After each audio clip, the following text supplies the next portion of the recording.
Bom, meus irmãos, eu quero falar hoje sobre comunhão com o Espírito Santo. Esse texto é um texto muito conhecido, porque nós falamos ele todo final de culto aqui na igreja, não é? No verso 14 da segunda epístola de Paulo aos Coríntios, no capítulo 13,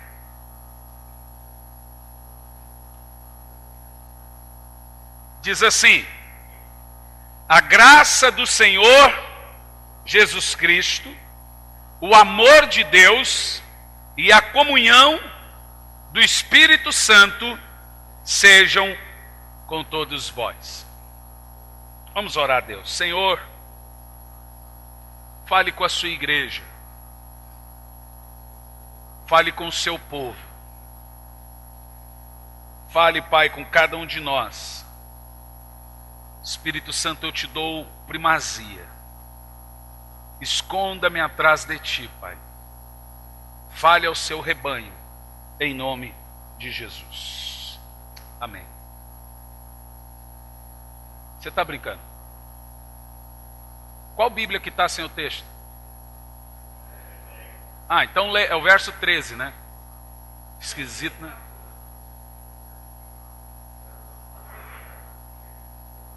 É o último versículo da segunda epístola de Paulo aos Coríntios. Pronto. Tá certo? É a bênção apostólica. Bom, preste atenção no que eu vou dizer.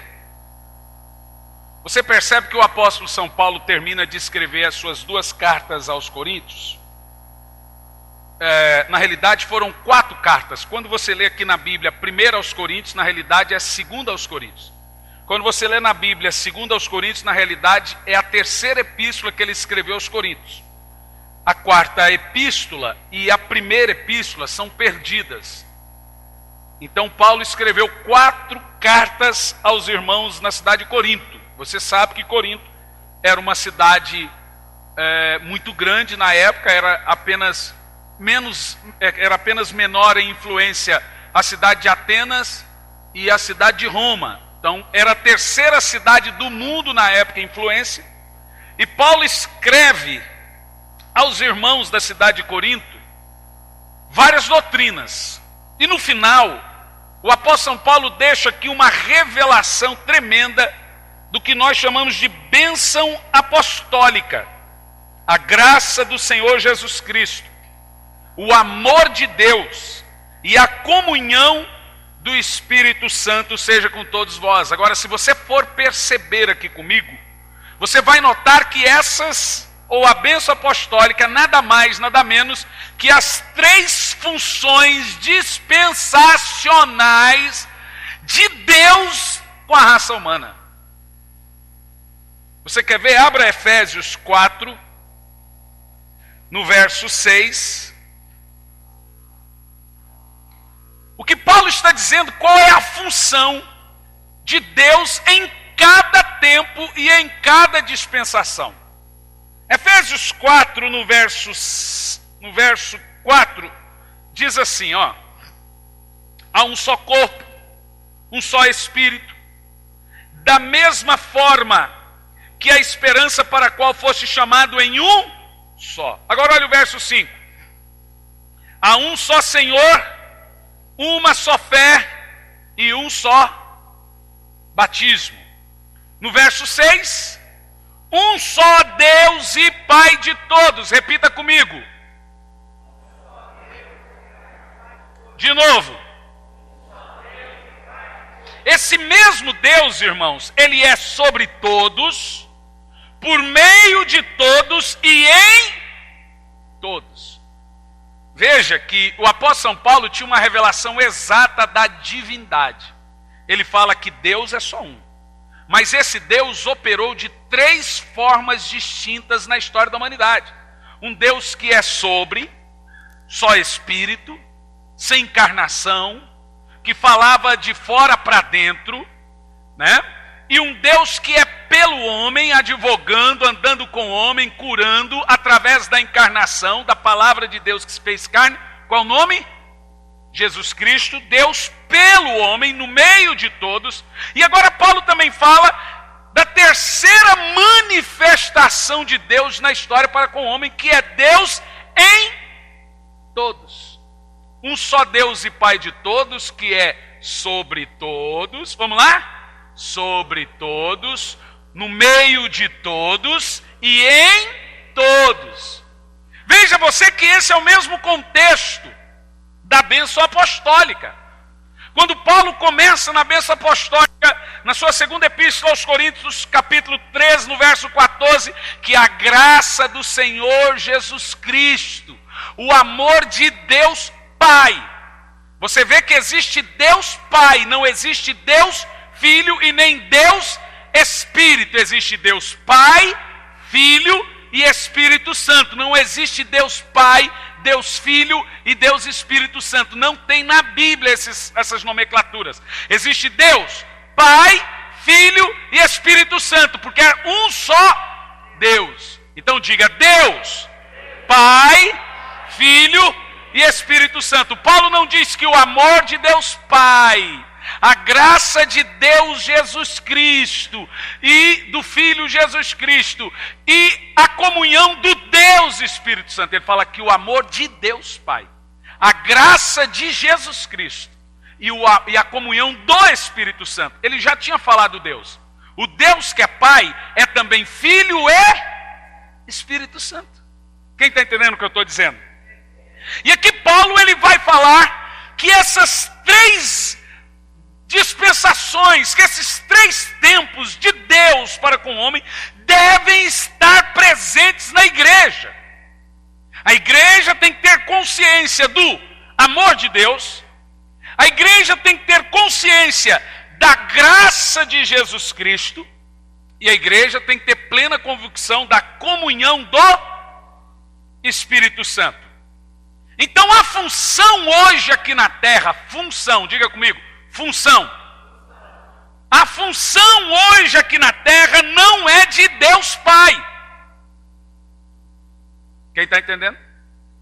A função de tempo, de dispensação, hoje aqui na terra não é também do Filho.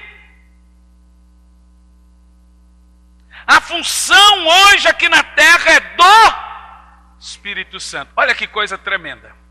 Atos capítulo 1, no verso 8, Jesus sobe ao céu. Quando ele sobe ao céu, ele disse: eu preciso subir, porque se eu não for, o Espírito Santo não vem. Então quando Jesus sobe ao céu, a primeira coisa que acontece é o Espírito Santo descer. Princípio de tudo, Deus sobre o homem. A Bíblia vai dizer que o Espírito de Deus pairava sobre a face das águas.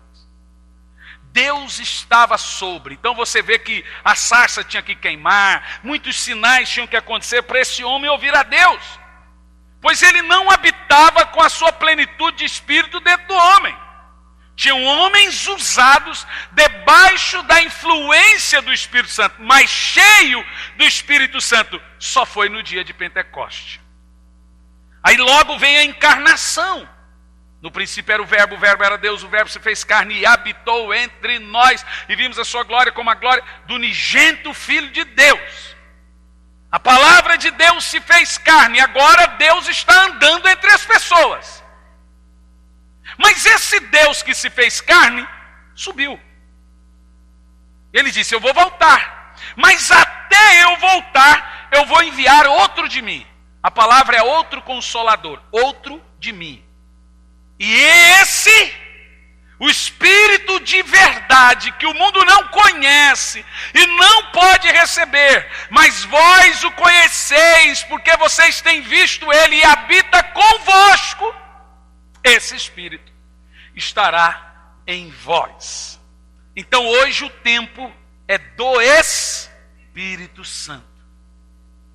E por incrível que pareça, a igreja não respeita esse tempo.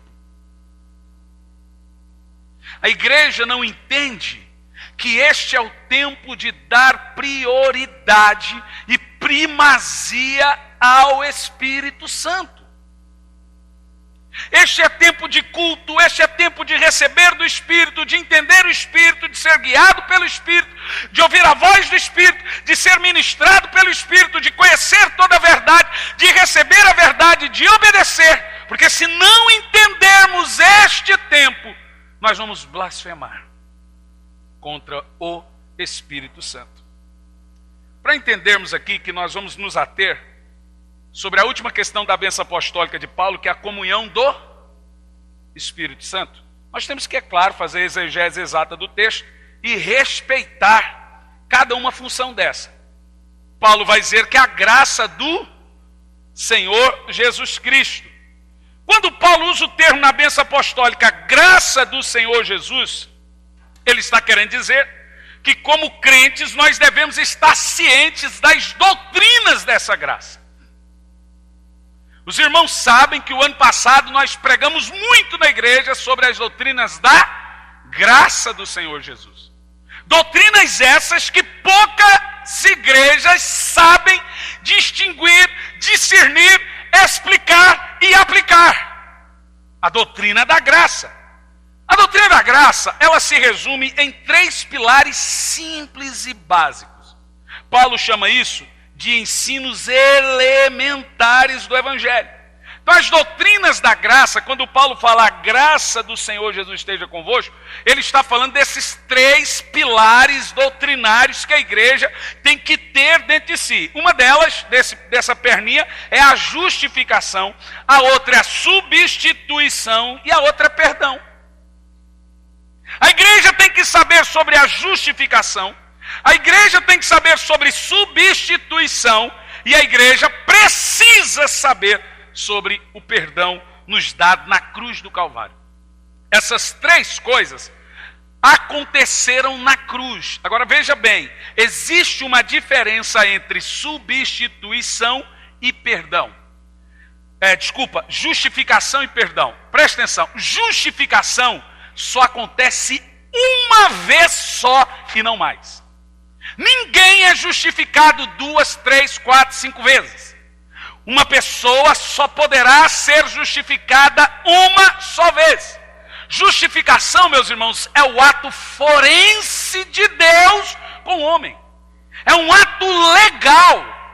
Justificação é quando você recebe uma carta dizendo que você não tem mais culpa no cartório.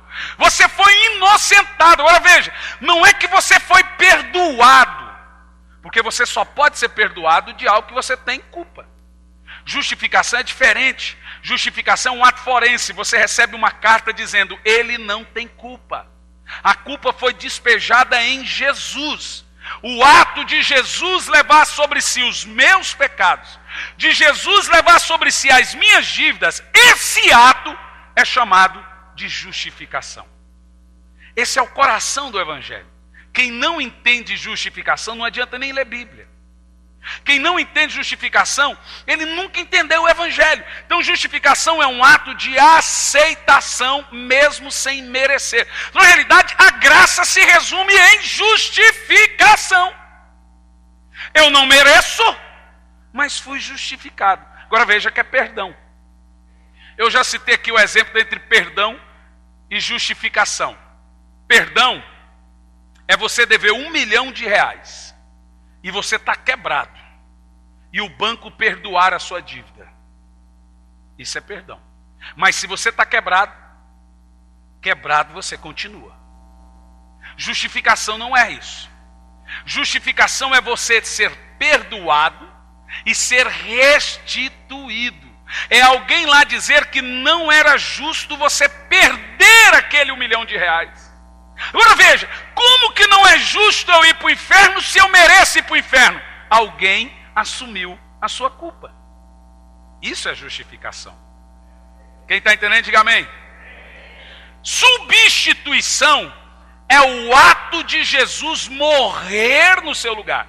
Você merecia estar na cruz. Nós estamos debaixo da ira de Deus, mas Jesus bebeu essa ira. Jesus se colocou entre mim e o juízo de Deus. O nome disso é substituição. Essa é a graça de Deus na sua vida. E o terceiro ato é o perdão. Nós temos o perdão do pecado e temos o perdão dos pecados. O perdão do pecado está registrado em João 1:29, quando Jesus estava chegando, João Batista estava batizando, João Batista grita e diz o quê? Eis o Cordeiro de Deus que tira o pecado do mundo. É artigo definido, está falando do pecado de Adão, o pecado original. Significa que todo homem, quando se batiza nas águas, o pecado original de Adão sai dele. Não significa que Jesus agora tirou todos os pecados do mundo, não é isso. Não significa que agora o pecado não exista, porque Jesus levou sobre si os pecados. Ele não levou os pecados, ele levou o pecado de Adão. Agora, quando você tira o pecado de Adão de dentro de você, você se torna filho de Deus, você vai cometer outros pecados, ele vai precisar agora lhe perdoar muitas e muitas e muitas vezes. Até, como fala Romanos 8:29, você se tornar a imagem e semelhança de Jesus Cristo. Então a ideia de que Jesus tirou os pecados do mundo é ridícula. O texto é claro, eis o Cordeiro do mundo que tira o pecado do mundo. O pecado no definido é o pecado de Adão, o pecado original. Portanto, nós temos muitos pecados. Por isso que a Bíblia diz que quem não comete pecado, quem não peca, quem diz que não peca é mentiroso. Agora ela já não está falando do pecado original. Ela está falando dos diversos pecados que a natureza nossa ainda nos provoca a cometer. Quem diz que não comete vários pecados, está mentindo e faz Deus mentiroso. Mas em nenhum momento nesse texto disse que se você comete vários pecados, está mentindo, faz Deus. O texto apenas diz que quem diz que não peca é mentiroso, mas não diz que quem comete tais pecados será aceito. Significa que você tem que se arrepender dos seus pecados de fato e procurar o Espírito Santo para ser feito em imagem e semelhança de Cristo, como Romanos 8:29 fala, para daí você ser aceito no reino de Deus. Quem está entendendo, diga amém. Então esses três fatores são os principais fatores, o tripé do cristianismo, para entendermos o que é a graça de Jesus.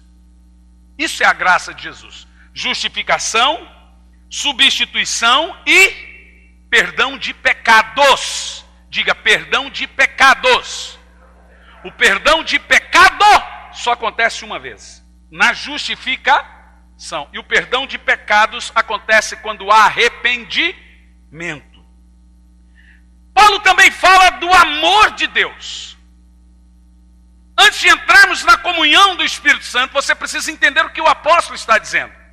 Você sabe que o amor de Deus, meu irmão, é o início de tudo. Foi por amor que Deus se fez carne, foi por amor que Ele deu Jesus para morrer por nossos pecados, foi por amor que Ele nos elegeu. A Bíblia, ela tem amplas explanações desse amor. Em Romanos 8, 38 e 39 vai nos falar desse extenso amor de Deus por cada um de nós. A Bíblia Sagrada simplesmente diz que nada nesses textos que nós lemos, que está registrado do verso 38 ao 39 de Romanos 8, poderá nos separar do amor de Deus. Mas a quem não é separado do amor de Deus? Daqueles que estão em Cristo Jesus, nosso Senhor. Quem de fato está firmado em Cristo Jesus, pode o mundo desabar, podem fazer lei, a nossa lei é a palavra de Deus. O mundo praticamente vai dizer que a maioria das coisas que são pecado não é. E o que você vai dizer? O que você vai fazer? Me diga. A nossa regra fundamental é a palavra de Deus. E por mais que diga que uma coisa não é pecado, se a Bíblia disser que é pecado, vai ser pecado, mesmo que você morra. Porque importa agradar a Deus do que aos homens. Então o amor de Deus, ele é eterno, ele é incondicional e ele é autogerado. O que é autogerado? Vou te explicar. Por via de regra, ninguém te ama sem você atrair o amor dessa pessoa por você. Por via de regra, para você amar uma pessoa, aquela pessoa tem que ter algo que provoque esse amor. Ou seja, no caso de Deus, Ele não viu nada em mim para que Ele me amasse.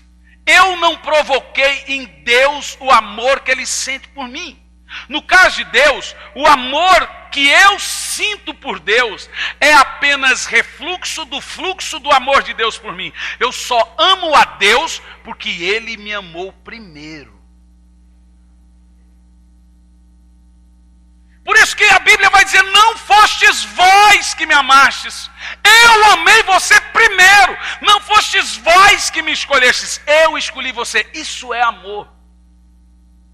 O amor de Deus é tão grande que Ele me escolheu quando eu ainda estava morto em meus pecados e delitos. Ele não me salvou porque eu merecia ou porque eu fiz algo. Ele me salvou porque Ele quis. O nome disso é amor. É amor. E sempre quando alguém quer falar de amor de Deus, eles apontam para Jesus. Nunca para a função de Deus Pai. Não é verdade? Eles têm a ideia que o Deus do Velho Testamento é olho por olho, dente por dente. Eles têm a ideia que o Deus do Velho Testamento é lei. Mas a Bíblia diz que o amor é a função do Pai. O Filho é a função da graça. O Filho, na realidade, é a expressão do amor do Pai. Dito isso, nós vamos entrar na terceira manifestação do que Paulo está dizendo. Que a graça do Senhor Jesus, o amor de Deus Pai, e a comunhão do Espírito Santo seja com cada um de vós. Que coisa linda. Esse texto deixa claro que o Espírito Santo nos foi enviado para termos comunhão com Deus. O propósito e o papel do Espírito Santo é tudo no que tange o seu relacionamento com Deus. É Ele que vai ensinar tudo concernente à sua comunhão, à sua intimidade, à sua vida de oração, à sua vida de leitura da Bíblia. Ele que vai te ensinar a orar, Ele que vai te ensinar a perdoar, Ele que vai te trazer, provocar arrependimento. Tudo isso está ligado com a comunhão do Espírito Santo. A palavra grega para comunhão aqui é koinomos ou koinonia, que significa, tem várias definições para a palavra comunhão que está aí na sua Bíblia. Comunhão do Espírito Santo significa companheirismo, amizade, comunicação.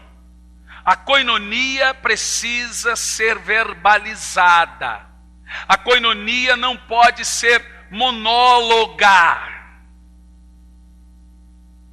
A Bíblia diz que a comunicação do Espírito Santo, o companheirismo do Espírito Santo, a amizade do Espírito Santo, a intimidade do Espírito Santo e mais, compartilhamento do Espírito Santo, a relação social, a parceria e a participação conjunta do Espírito Santo seja com todos vocês.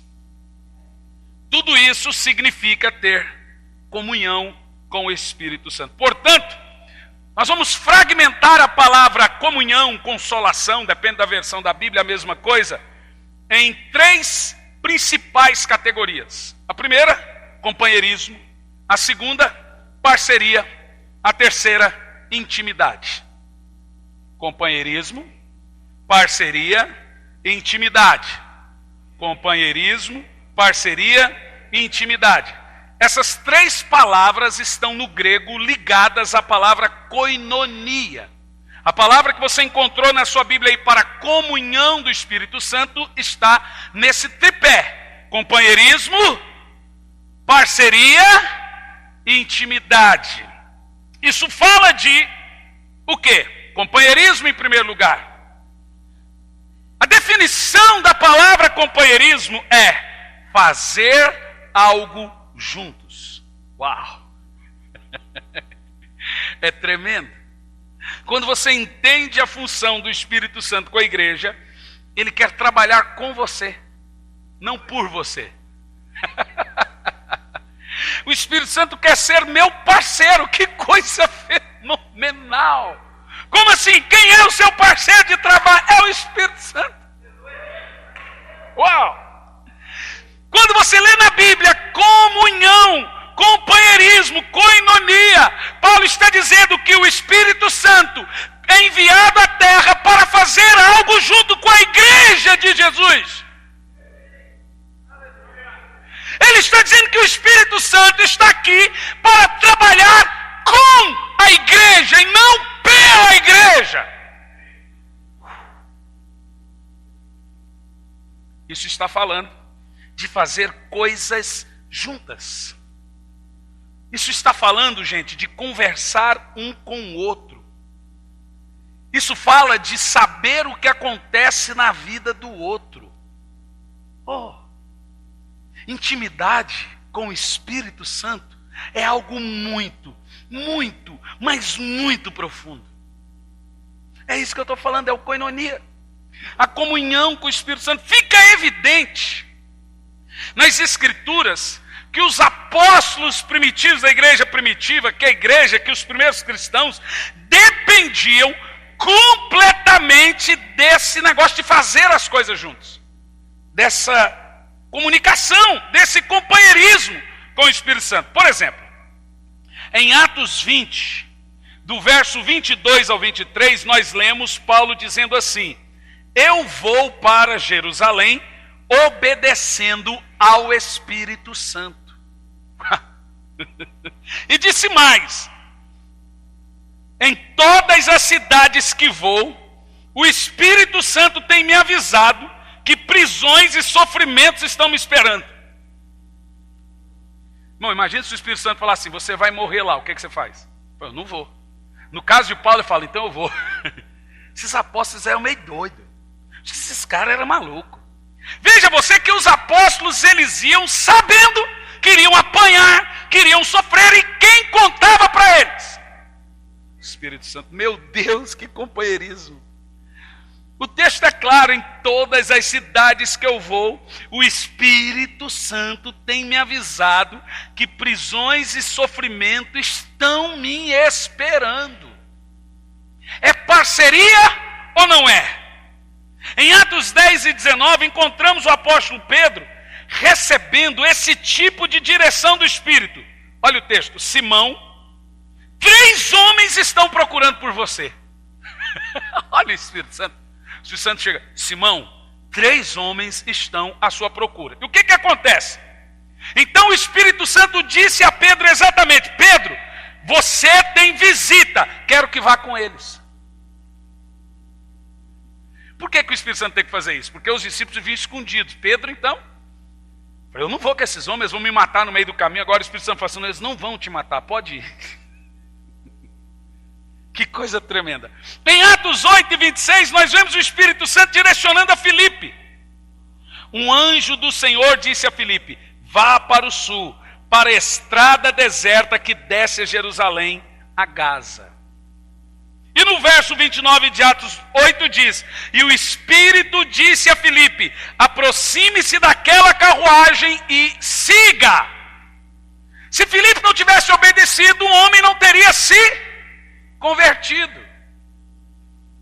Agora veja você, os cristãos de hoje são guiados a esse ponto pelo Espírito Santo, falar: não pega esse ônibus, que uma mulher vai ficar aqui e você vai pregar para ela. Ou então senta ali, ou então faça aquilo, ou então que tipo de direção e parceria nós temos com o Espírito Santo? Agora tem um relato maior. Dessa vez, Paulo, Timóteo e Silas. Paulo e seus companheiros viajavam para a região da Frígia e da Galácia, tendo sido impedidos pelo Espírito Santo. Que coisa tremenda! Tendo sido impedidos pelo Espírito Santo de pregar a palavra na província da Ásia. Quando chegaram à fronteira de Mísia, tentaram entrar na Bitínia, mas o Espírito de Jesus os impediu. Mais uma vez, diz que o Espírito Santo é o Espírito de Jesus. Agora dá para você perceber que o Espírito Santo ele direcionou toda a vida dos primeiros cristãos. Aparente-se. Diga comigo a palavra: direcionamento e tempo. Eu preguei 2 mensagens aqui na igreja sobre a vontade de Deus. Esse negócio da vontade de Deus está me inculcando. E quando eu fico inculcado com uma coisa, eu sei que Deus quer que eu me aprofunde no tema. Então fui me aprofundar. Alguns irmãos ficam em crise. Agora vocês sabem qual é a vontade de Deus. Vocês sabem que tipo de vontade de Deus é para você. Você sabe como praticar a vontade de Deus. Mas existe uma outra, terceira vontade de Deus para o homem. A vontade de Deus para as coisas corriqueiras do dia a dia. Só que a vontade de Deus para as coisas do dia a dia não estão ligadas com a vontade soberana de Deus. Ou seja, Deus chamou Paulo para o ministério. Deus queria que Paulo fosse apóstolo? Queria, mas mandou Paulo voltar para casa e ficar 14 anos até isso acontecer. Qual é a diferença? Não era da vontade de Deus Paulo ser apóstolo? A diferença é o tempo. Deus quer que você se case, mas talvez não quer que você se case agora. Deus quer que você seja um pastor, mas talvez não agora. Você vê que o problema da igreja hoje não é saber a vontade de Deus, é saber o tempo de Deus. Agora nós temos uma outra questão, a questão do direcionamento. Será que não era da vontade de Deus Paulo, Timóteo e Silas pregarem na Bitínia? Claro que era, mas não era o tempo. Será que Deus não quer que a Itália seja salva? Ou que a Europa seja salva a ponto de falar, não vá para a Europa? Será que Deus fala, não quero que você ganhe almas na Europa? Claro que Ele quer. Mas existe uma coisa que se chama tempo. Então no caso do direcionamento, Deus vai dizer em Jeremias, sou eu que sei os planos que tenho para ti. Deus sabe do meu futuro, Deus sabe que se eu comprar esse carro eu vou ter perda, Deus sabe que se eu casar com essa geringonça eu vou ter problema. Então o que Deus vai fazer? Ele não vai revelar a vontade dele. Ele vai revelar a você o que pode acontecer de errado se você tomar essa decisão. Sabe qual é o nome disso? Direcionamento. Nesse texto aqui de Paulo fica claro que quando se trata do direcionamento de Deus para o dia a dia, essa é uma mensagem que eu vou pregar aqui, essa é forte. Como não casar com a pessoa que vai me dar problema, como não vender, como não comprar, como não sair, como não ir.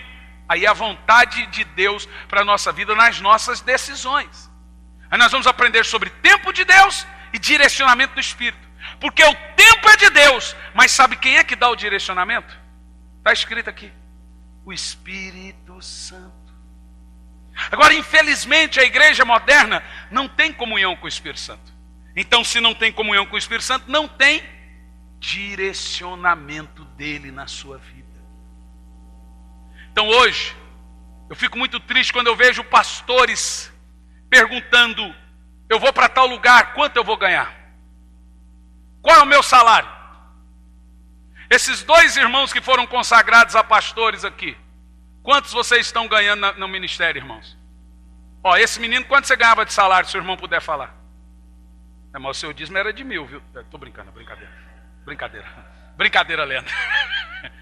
Esse menino chegou em mim e falou, pastor, Deus mandou eu sair do emprego. Eu falei, você está doido, você ganha 2.500. Eu não tenho como te pagar salário. Pastor, Deus mandou eu sair. Não mandou eu vir para ganhar, mandou eu sair. O outro também não ganha nada. Em nenhum momento na Bíblia você vê pessoas obedecendo a Deus pelo tanto que elas iam ganhar, mas sim pela vontade de Deus. Eu não posso escolher uma cidade para pastorear porque ela é rica, se ela tem rico, plantar uma igreja, mapear um bairro, pôr uma igreja lá porque tem rico. Eu tenho que estar na vontade de Deus. Esse negócio, irmão, honestamente falando, de você pedir direção de Deus para onde, a vontade de Deus, Deus já tem a sua vontade, Ele quer que a igreja cresça. Agora o que você precisa é a direção do Espírito. Entende o que eu disse? O tempo, qual é a hora certa para fazer isso? Direção do Espírito, qual é o bairro? Então a igreja confunde vontade de Deus com tempo de Deus e direcionamento do Espírito. Veja, é claro que o Evangelho tem que ser pregado em todo mundo, mas o Espírito Santo proibiu eles de pregarem na região da Ásia. Direcionamento. Eles tinham uma outra direção. Nós não vamos saber mas o Espírito de Jesus os impediu. Nós precisamos ser direcionados constantemente pelo Espírito Santo. Então veja, se você tem uma profunda comunhão com o Espírito Santo, ele não vai deixar você vender algo e tomar um calote. O nome disso é direção. Não é vontade de Deus. Porque vontade de Deus, irmão, Deus não quer que você vá nem no McDonald's comer McDonald's, porque sabe que isso vai te matando aos poucos. Tá certo? Se você perguntar, senhor, o senhor quer que eu beba Coca-Cola? Ele fala, claro, beba até morrer, miserável. Claro que Deus não quer que você beba Coca-Cola. Você vai para o inferno agora por causa disso? O problema é seu. Agora o Espírito Santo pode sim me dar força para vencer o vício da Coca-Cola e do McDonald's. Viu, Luana? Acontece. Você que é viciado em McDonald's. Essa gosta, né? Ela posta foto de McDonald's. Agora veja bem, o nome disso é direção do Espírito Santo. E como o Espírito Santo faz isso? O nome disso é koinonia. E dentro da koinonia é companheirismo. Você pode sim pedir, Espírito Santo, esse emprego é da sua vontade? Aí Deus vai te falar, a minha vontade é que você nem trabalhasse e vivesse só da fé ganhando almas. Deus vai falar isso para você. Portanto, você tem que trabalhar, então eu vou te dar uma direção. Entendeu aí a diferença? Irmão, esse negócio de vontade de Deus, irmão, está revelado na Bíblia. Você tem que pedir a direção do Espírito. O Espírito Santo vai falar, igual falou para Paulo. Falou para ele, olha, não entre nesse emprego, você vai esfriar, você vai desviar. Olha, fuja dessa amizade. Como que o Espírito Santo traz essa direção? No seu Espírito. Eu estou quase pregando a mensagem. Vai perder a graça depois. E ele vai falar de várias formas. Ele vai usar pessoas, ele vai pôr tristeza no seu coração quando você está com um certo tipo de amizade que prejudica a sua salvação. Ele vai falar com você. Diga amém. Faça igual irmão, se manifesta. Que eu expulso depois. É verdade, tem que manifestar aí. Agora veja bem, diga assim, Espírito Santo, seja meu parceiro. Não, mas fala isso com gosto, vai lá. Então, se o Espírito Santo é seu parceiro, você não vai comprar uma empresa, vender, viajar sem a direção dele. Eu vejo o Espírito Santo direcionando os apóstolos, a igreja primitiva, em todo o Novo Testamento. Eles não entravam, não saíam sem a direção do Espírito. Agora vai uma crise. Se você não praticar a vontade de Deus, tem 3 agravantes. Você se lembra? Você não entra no reino de Deus. Quem se lembra? A Bíblia diz, Jesus disse que só entra no reino dos céus, está em Mateus 7, no verso 26, quem faz a vontade de Deus. Então, quem não está fazendo a vontade de Deus, não entra no reino de Deus. Mas também aprendemos que quem está fora da vontade de Deus não faz parte da família de Jesus, porque Jesus diz, minha mãe e meus irmãos e irmãs são aqueles que fazem a vontade de Deus. Então, quem não faz a vontade de Deus, não faz parte da família de Deus. Em terceiro lugar, Romanos 8, 26, quem está fora da vontade de Deus não tem a ajuda do Espírito, porque o Espírito Santo nos ajuda em nossas fraquezas de acordo com a vontade de Deus. Então você não entra no reino de Deus, você não tem a ajuda do Espírito e você não faz parte da família de Deus. Agora, qual é o problema? Isso aí é o problema de você estar fora da vontade de Deus. São 6 vontades de Deus para a sua vida, não vou repregar isso, está muito claro na sua mente. Agora, qual é o problema de viver uma vida sem a direção do Espírito? Sem o companheirismo. E normalmente a vida sem a direção do Espírito acontece quando você não tem comunhão com Ele. Como se tem comunhão com o Espírito? Quando você não tem direção do Espírito, você vive tomando calote. Sai do emprego, entra em emprego, casa errado, separa. Você vive uma vida atormentada.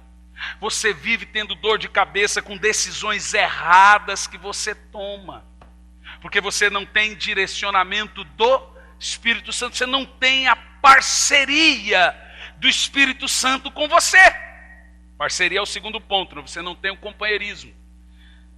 Paulo também fala que a koinonia é a parceria. Quando Paulo usa o termo que a comunhão do Espírito Santo esteja com você, ele está falando de companheirismo, parceria e intimidade. Essa é a próxima palavra usada para definir koinonia, a parceria. Em Lucas 5, dos 6 ao 7, nós temos um exemplo de parceria do Espírito Santo. Diz que Jesus entrou no barco, você sabe que o Espírito Santo é o Espírito de Cristo, Gálatas 4 e 6, e segundo o que lemos agora sobre Paulo, é o Espírito de Jesus, amém? Ele foi e enviou, voltou em Espírito para habitar dentro do homem. Uau, eu acho isso show. Ninguém se empolga como eu, mas eu acho isso show. Veja bem, Lucas 5, do verso 6 ao verso 7, fala que Jesus entrou no barco. Olha a parceria, gente, coisa mútua. Quando fizeram, pegaram tal quantidade de peixe que as redes começaram a rasgar. Então fizeram sinais e seus companheiros no outro barco, para que viessem ajudá-lo. E eles vieram e encheram ambos os barcos a ponto de quase começarem a afundar. Como é que foi a parceria de Jesus com os discípulos? Nós vemos Jesus dando direção e os discípulos trabalhando e obedecendo. Isso é parceria. Quando você é parceiro do Espírito Santo, ele lhe dá direção, você obedece e você trabalha. A parceria é essa. É você não fazer nada antes de orar. É você não fazer nada antes de ouvir a Deus. Eu não sei quem disse essa frase, mas ela é poderosa. Nunca ouça um homem que não ouve Deus. Vamos dizer ela? Essa é a parceria que nós devemos ter com o Espírito Santo. Ele nos dá direção e nós obedecemos e trabalhamos. Paulo disse aos líderes em Efésios, em Atos 20, no verso 28, cuidem de vocês mesmos e de todo o rebanho sobre o qual o Espírito Santo os colocou como bispos, para pastorearem a igreja de Deus, que ele comprou com o seu próprio sangue. Uau, que coisa tremenda. Primeiro que o texto diz que Deus comprou com o seu próprio sangue a igreja. Deus é só um. O texto deixa claro que nessa parceria minha com o Espírito Santo existe uma cabeça sênior. E essa cabeça é do Espírito Santo. Não a parceria do tipo que eu vou dizer ao Espírito Santo o que ele tem que fazer. É uma parceria do tipo, ele manda e eu faço. Ele me dá a direção certa e eu obedeço. Eu. Hoje estava assistindo o programa da tarde, aquele chato daquele Geraldo. Homem chato pra burro. E o xarope do Geraldo estava fazendo um programa com o cara que estava do carro do João Paulo. Quem viu lá? Chorei muito quando ele morreu. Brincadeira. E que coisa tremenda. O cara falou que quando o João Paulo morreu numa BMW, ele era o motorista. Ele morreu 15 quilômetros depois do pedágio. Ele parou, 15 minutos, ele parou o carro, comprou biscoitinho de polvilho. Todo mundo está dirigindo, gosta de comer um biscoitinho de polvilho. Até hoje eu nunca vi ninguém que não fizesse isso. Entrou no carro, ficou comendo biscoitinho de polvilho, a 120 por hora, uma BMW 0 quilômetro, o carro capotou. O tanque explodiu e ele foi carbonizado. O cara conseguiu sair pela parte de trás do carro. Mas aí eu achei uma coisa interessante no dado da história que ele contou. O João Paulo não quis dormir no hotel. Ele estava comprando uma casa para dar de presente para a esposa. E ele pôs o carro depois de um show cansado na estrada. Sabe qual é o nome disso? Ansiedade. Todo mundo falou, não vai, dorme, descansa. Daniel falou, o pai do Daniel falou, mas ele falou, não, eu tenho que ir. E o motorista estava indo tranquilo, devagar, falou assim, me dê esse carro aqui que você está muito devagar. Eu tenho que chegar hoje. Sabe qual é o nome disso? Falta de direcionamento de Deus. Irmãos, eu estava e o Espírito Santo ele traz direcionamento nessa parceria de uma maneira muito tremenda. Eu estou falando aqui na parceria porque o próximo ponto é a intimidade com o Espírito. Eu estava pregando em Salvador, em 2003, 2004, não me lembro muito bem. Eu estava hospedado no hotel na Barra Ondina. É a barra onde passa os trio elétricos, o pau quebra, só que os hotéis lá eles têm isolamento acústico. E aí é onde tem os maiores hotéis. O pastor me colocou lá, e eu falei, meu Deus, eu quero dormir, mas é período de carnaval. Ele falou, pastor, só pode ficar tranquilo que o som não entra. Realmente não entrava, mas eu deitei para dormir, ouvi a voz do Senhor. Pule da cama. Eu falei, o quê? Eu estou sozinho no quarto, vou pular, sou doido. Imagina você sozinho no quarto, pular da cama, para você mesmo, assim. Né? Eu vou me sentir o André. Vocês acreditam que o André me mandou uma mensagem, disse, pastor, vem aqui em casa, que tem um ovo. Eu falei, André, você falou sério ou brincando? Não, pastor, foi brincando. Ele falou ovo sem querer. Só que todo mundo come ovo em casa, mas não no seu aniversário. O André. Só ele consegue fazer essas coisas. Né? Assim, aí eu falei, Senhor, eu estava dormindo, e eu ouvia, pule da cama. Você vai acordar, e quando acordar, já acorda enrolando. Eu falei, meu Deus, coisa de doido. Pular da cama, rolar na cama, sozinho no quarto.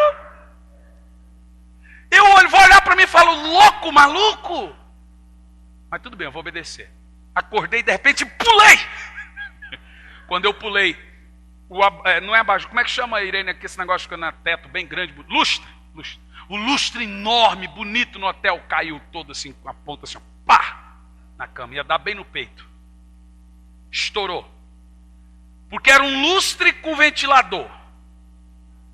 Então o hotel tinha ventilador e tinha ar-condicionado. Ar-condicionado faz mal para mim. Eu morro de medo desse negócio, que o mesmo ventilador é o lustre. Eu não ligo.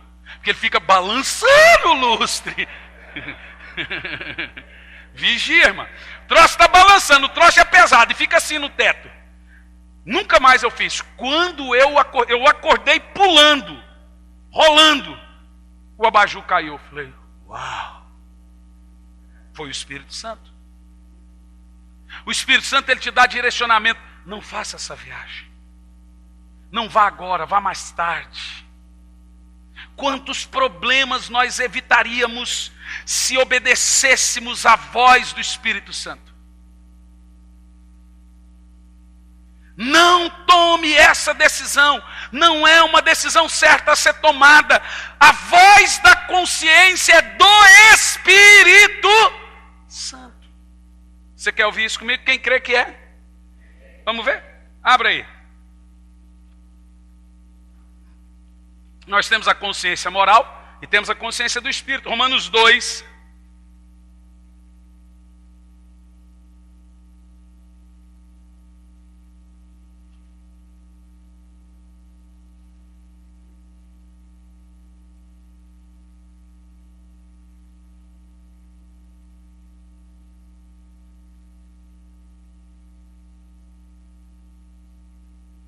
Romanos capítulo 2, no verso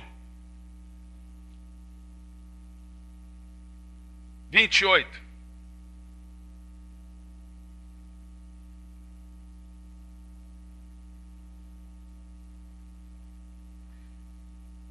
Portanto, não é legítimo judeu quem simplesmente o é exteriormente. É verdadeira circuncisão, é quem feita fora do coração, no corpo do homem.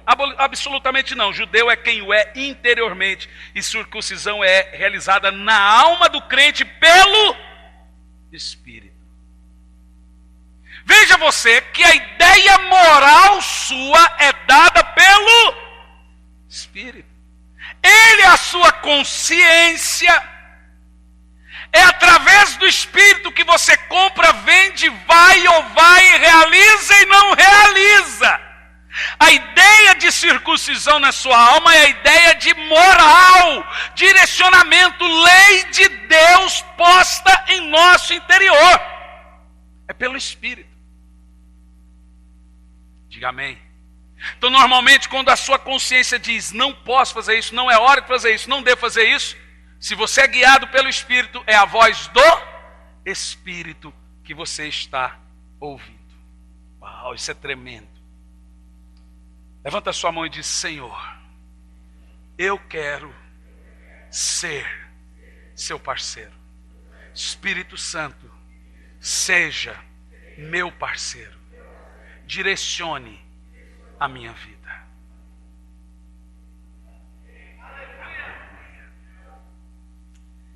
Em terceiro e último lugar, intimidade.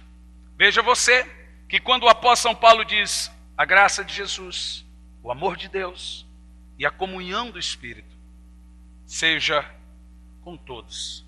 A palavra no grego que temos esse tripé: parceria, companheirismo e intimidade. Então, como que se translitera isso para o grego, né? Trazendo na transliteração. Olha o que Paulo diz aqui na transliteração: que a profunda amizade, meu Deus, isso é muito, muito, muito bonito. Que a profunda amizade do Espírito Santo seja com todos vocês. Meu Deus, eu leria isso 1001 vezes, só essa frase. Me arrepio inteiro. Uau!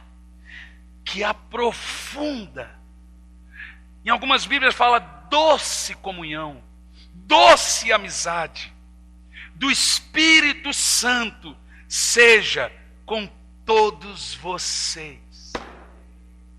Nós precisamos valorizar mais o Espírito Santo. Meu Deus. Meu Deus. A igreja fala tanto e honra pouco.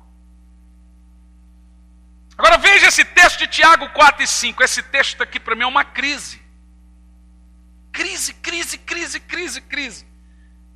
Diz assim, ó: ou supondes que em vão afirma a Escritura, é com cuidado que por nós anseia o Espírito que Ele fez habitar em nós? Não, você não está entendendo esse texto. A Bíblia não está dizendo que o Espírito anseia, Ele está dizendo que Ele anseia por mim. Você não entendeu ainda a definição disso. Está dizendo que não é só eu que tenho que ter vontade de ter paixão e companheirismo com o Espírito. Ele anseia por essa amizade comigo. Uau! O Espírito Santo quer se relacionar comigo. Ele quer, que Ele anseia. Você percebe isso? Ele anseia por nós. E você? Anseia por Ele? Então nós devemos então discutir e entender aqui hoje que a palavra anseio é: ele sente forte saudade. Inacreditável como você encontra isso aqui. Inacreditável que nós fazemos o Espírito Santo sofrer. Como assim fazemos o Espírito Santo sofrer? A Bíblia fala: gemer com gemidos inexprimíveis é o quê? Sofrimento. E por que nós fazemos o Espírito Santo sofrer? Porque Ele quer se relacionar com os filhos de Deus, mas os filhos de Deus o ignoram.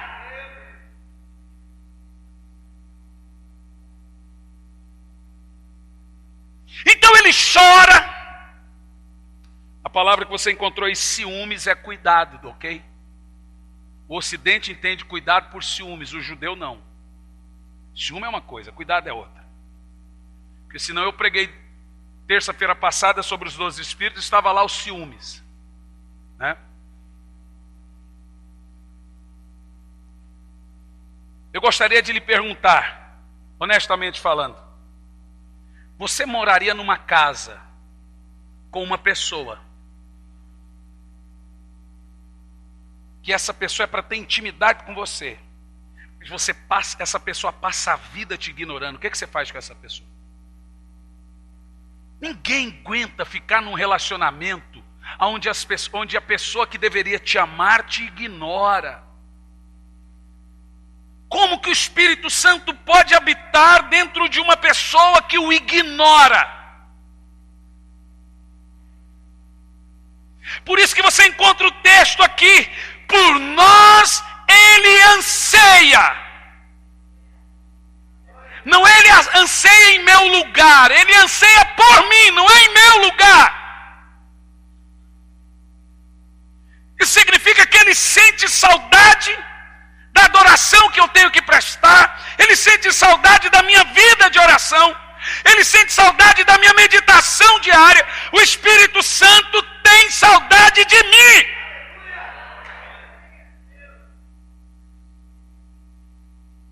Muitos anos atrás, acho que o Gianluca não tinha nascido ainda, eu preguei uma mensagem, que as minhas mensagens antigamente eram horríveis.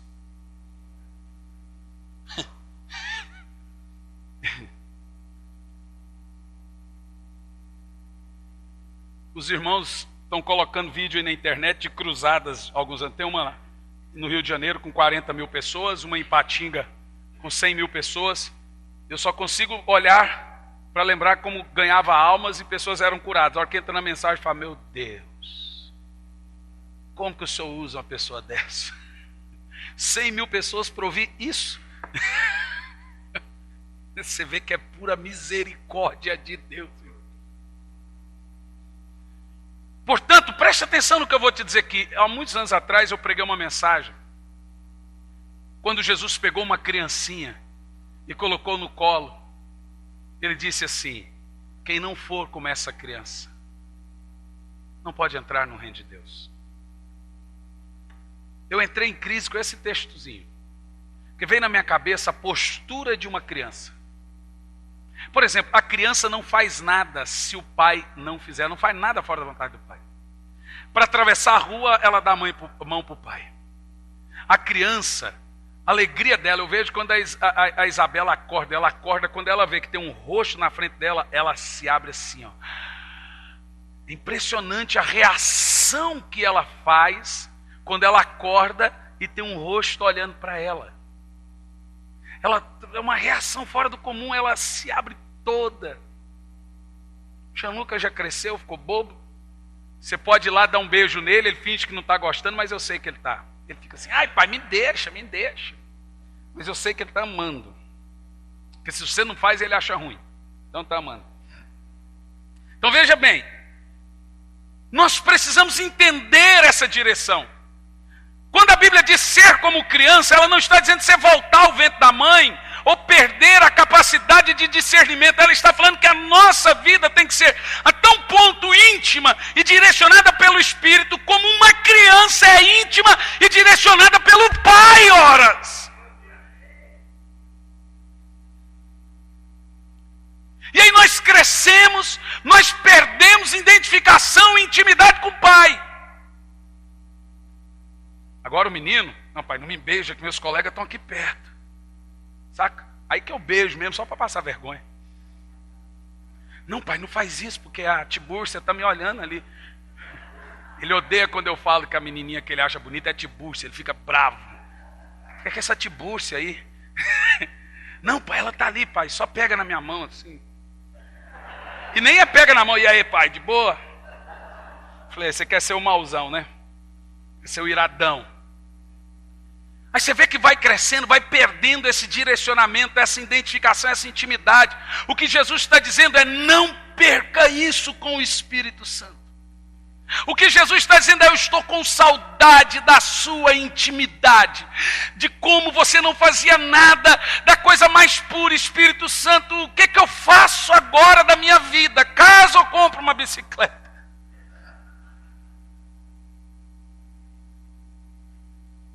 É isso que ele está dizendo. Não perder essa sensibilidade pura de identificação, de ser guiado como uma criança, não fazer nada sem estar de mãos dadas com o Espírito Santo. É isso que Jesus está dizendo. Quem não for como uma criança não entra no reino de Deus, sem a direção, sem estar de mãos dadas, sem estar papai, filho, filho, papai, papai, filho, não entra. Esse é o contexto de Abba Pai, paizinho querido.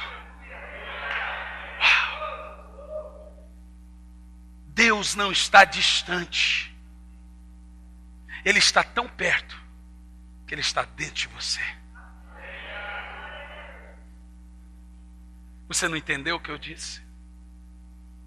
Nós não podemos tratá-los com ignorância. Nós não podemos tratar o Espírito Santo com essa ignorância ou ignorá-lo. E aí nós vamos nos arremeter lá para o Velho Testamento na história de Enoque. É impossível falar de intimidade com Deus sem falar desse homem. Esse homem, a Bíblia diz que Enoque andou com Deus. Você não está entendendo? Eu estou dizendo que um homem andou com Deus. Eu também posso. Eu não consigo hoje, mas eu quero. Eu quero andar com Deus.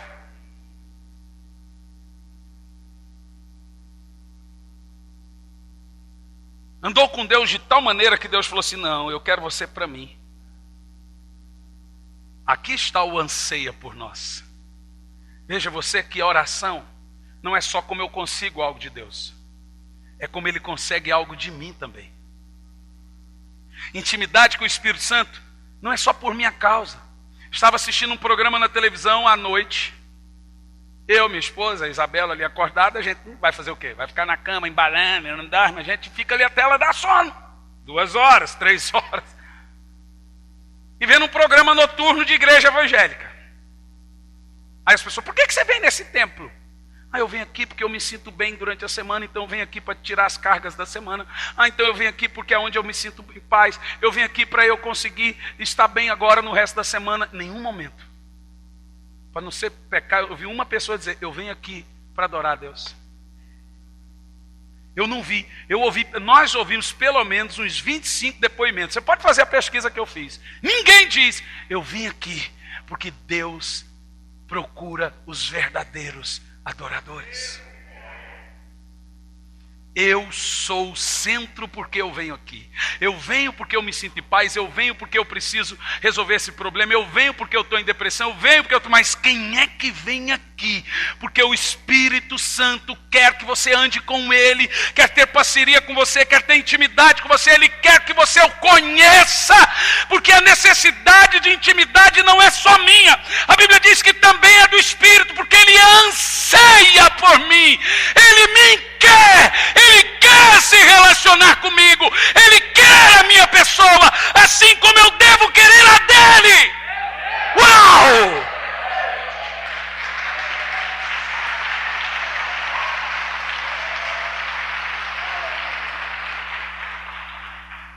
Isaías 40, verso 13 e 14. Quem guiou o Espírito do Senhor? Ou como seu conselheiro o ensinou? Com quem ele tomou conselho para que lhe desse compreensão? Quem o instruiu na verdade do juízo e lhe ensinou sabedoria e lhe mostrou o caminho do entendimento?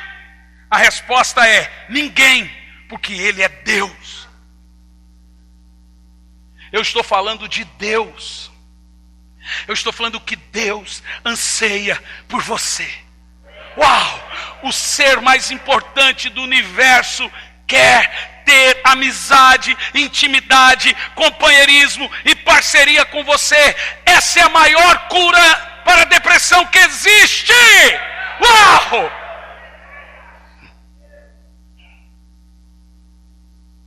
Foi isso que Jesus quis dizer quando ele diz, é necessário que eu vá. Vocês não estão entendendo?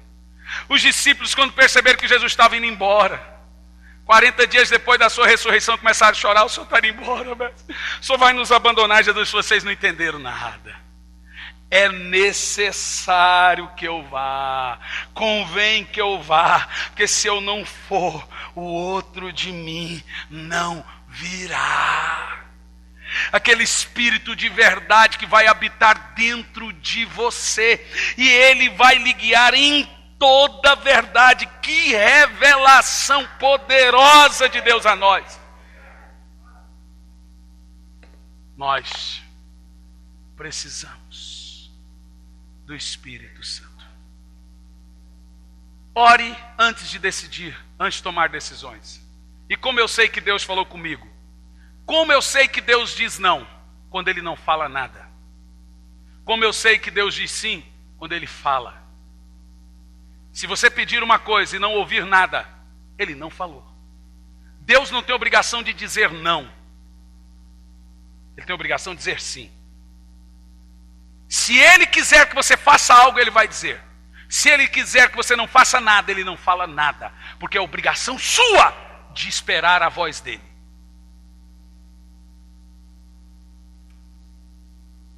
Oh,